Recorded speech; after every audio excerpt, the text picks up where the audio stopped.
Poultry tips Bangla. মুরগির ঠান্ডা বিষয়ক প্রশ্ন উত্তরের দ্বিতীয় পর্বে আপনাকে আন্তরিক স্বাগতম। আজকের পর্বে আমরা তুলে ধরেছি খামারিদের সবচেয়ে সাধারণ কিন্তু গুরুত্বপূর্ণ কিছু প্রশ্ন, যেগুলো প্রায় সবাই জানতে চান কিন্তু পরিষ্কারভাবে উত্তর পান না। চলুন শুরুতেই এক নজরে দেখে নিই আজকের ভিডিওতে কোন কোন প্রশ্নের উত্তর থাকছে। মুরগির ঠান্ডা হলে কেউ বলে রেনামাইসিন খাওয়াতে, কেউ ডক্সিএভেট দেয়, কেউ আবার মাইক্রোনিডের কথা বলে। এত ওষুধের ভিড়ে বুঝতেই পারছি না কোনটা ব্যবহার করব। দয়া করে একটু পরিষ্কার করে বলবেন কোন অবস্থায় কোন ওষুধটা ব্যবহার করব। মুরগির ঠান্ডা হলে কি সবসময় অ্যান্টিবায়োটিক খাওয়াতে হয়? অ্যান্টিবায়োটিক ছাড়া কি কোনো কার্যকর চিকিৎসা আছে? আর যদি থাকে তাহলে সেই ওষুধগুলো কি কি? মুরগির ঠান্ডায় টেট্রাসাইক্লিন নাকি মাইক্রোলাইড কোনটা বেশি কার্যকর? টেট্রাসাইক্লিন এবং মাইক্রোলাইড দুটাই তো মুরগির ঠান্ডা রোগে ব্যবহার করা হয়। এই ওষুধগুলোতে বিশেষ কোনো পার্থক্য আছে কি? মুরগির ঠান্ডা তো ভাইরাসজনিত কারণেও লাগতে পারে, তাই না? আর ভাইরাসজনিত হলে তো অ্যান্টিবায়োটিকে কাজই করে না। তখন আসলে করণীয় কি? তাহলে চলুন একে একে এই প্রশ্নগুলোর উত্তর খুঁজে বের করি। শুরু করি প্রথম প্রশ্ন দিয়ে।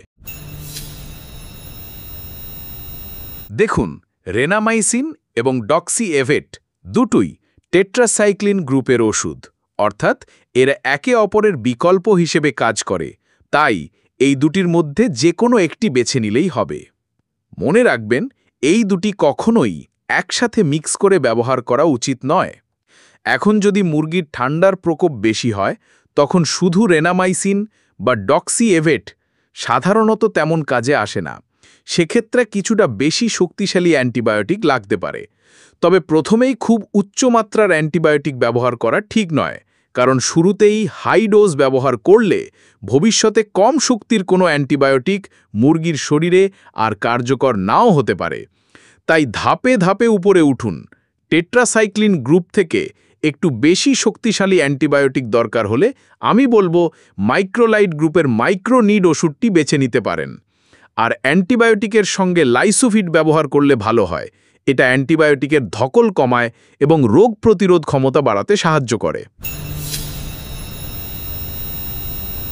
মুরগি সামান্য হাঁচি কাশি দিলেই অনেকে নানা রকম অ্যান্টিবায়োটিক দিয়ে দেন। এটা কিন্তু ঠিক নয়। অকারণে অ্যান্টিবায়োটিক দিলে মুরগির শরীরে ব্যাকটেরিয়ার রেজিস্ট্যান্স তৈরি হয়। সহজভাবে বললে এতে মুরগির রোগ প্রতিরোধ ক্ষমতা কমে যায়। তাই অ্যান্টিবায়োটিক ব্যবহার করবেন শুধু তখনই যখন নিশ্চিত হবেন ব্যাকটেরিয়া আক্রমণ করেছে। মনে রাখবেন, ভাইরাস বা অন্য কারণেও মুরগির ঠান্ডা হতে পারে। ভিডিওর প্রথম পর্বে আমি এ বিষয়ে বিস্তারিত বলেছি, চাইলে আগে সেটা দেখে নিতে পারেন। সাধারণ ঠান্ডায় অ্যান্টিবায়োটিক ব্যবহার না করাই ভালো। এর বদলে দিতে পারেন কোল্ড ভেট ওষুধ, আর অবশ্যই ভিটামিন সি খাওয়াবেন। যদি প্রাকৃতিকভাবে চান তাহলে লেবু চিপড়িয়ে পানির সাথে অথবা খাবারের সাথে মিশিয়ে খাওয়াবেন, অথবা রেনাসি এই ওষুধটি কোল্ড ভেটের সাথে মিক্স করে খাওয়াবেন। ঠান্ডার সঙ্গে যদি জ্বরও থাকে তাহলে ফার্স্ট ভেট দিতে পারেন। বিকল্প হিসেবে নাপা ট্যাবলেটও ব্যবহার করা যায়।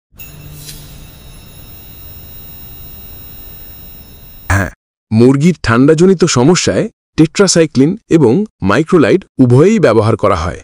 কখন কোনটা ব্যবহার করবেন এটা নির্ভর করে ঠান্ডার ধরন ও লক্ষণগুলির ওপর।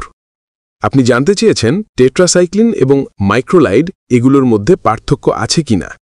হ্যাঁ, উভয়ের মধ্যে কিছু পার্থক্য অবশ্যই আছে, যেহেতু টেট্রাসাইক্লিন এবং মাইক্রোলাইড উভয়েই ভিন্ন ভিন্ন গ্রুপের আলাদা দুটি অ্যান্টিবায়োটিক।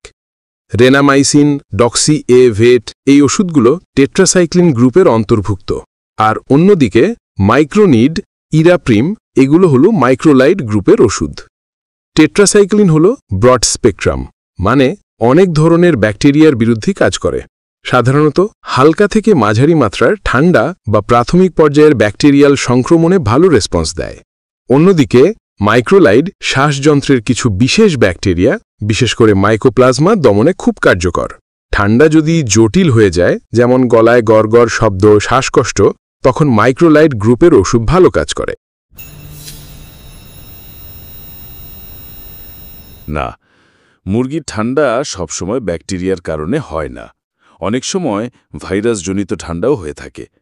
ব্যাকটেরিয়া হলে অ্যান্টিবায়োটিক কাজ করবে, কিন্তু ভাইরাস হলে অ্যান্টিবায়োটিক কোনোভাবেই ভাইরাসকে মেরে ফেলতে পারবে না। তবে ভাইরাসজনিত ঠান্ডায় অ্যান্টিবায়োটিক কিছুটা সাহায্য করতে পারে সেকেন্ডারি ইনফেকশন, মানে ভাইরাসের সুযোগে যদি ব্যাকটেরিয়া আক্রমণ করে সেটা ঠেকাতে। ভাইরাসজনিত ঠান্ডায় মূল চিকিৎসা হল প্রাকৃতিক উপায় অবলম্বন করে চিকিৎসা দেওয়া। মুরগির অসুস্থতায় প্রাকৃতিক চিকিৎসা কিভাবে দিবেন এটা নিয়ে চ্যানেলে একটা ভিডিও দেওয়া আছে, দয়া করে সেটা দেখে নেবেন। আর হ্যাঁ, সেকেন্ডারি ইনফেকশন রোধ করতে সাপোর্টিভ হিসেবে অ্যান্টিবায়োটিক ব্যবহার করতে পারেন। আমাদের আজকের প্রশ্নোত্তর পর্ব আপনার কেমন লাগলো? কমেন্টে লিখে জানান আপনার মূল্যবান মতামত।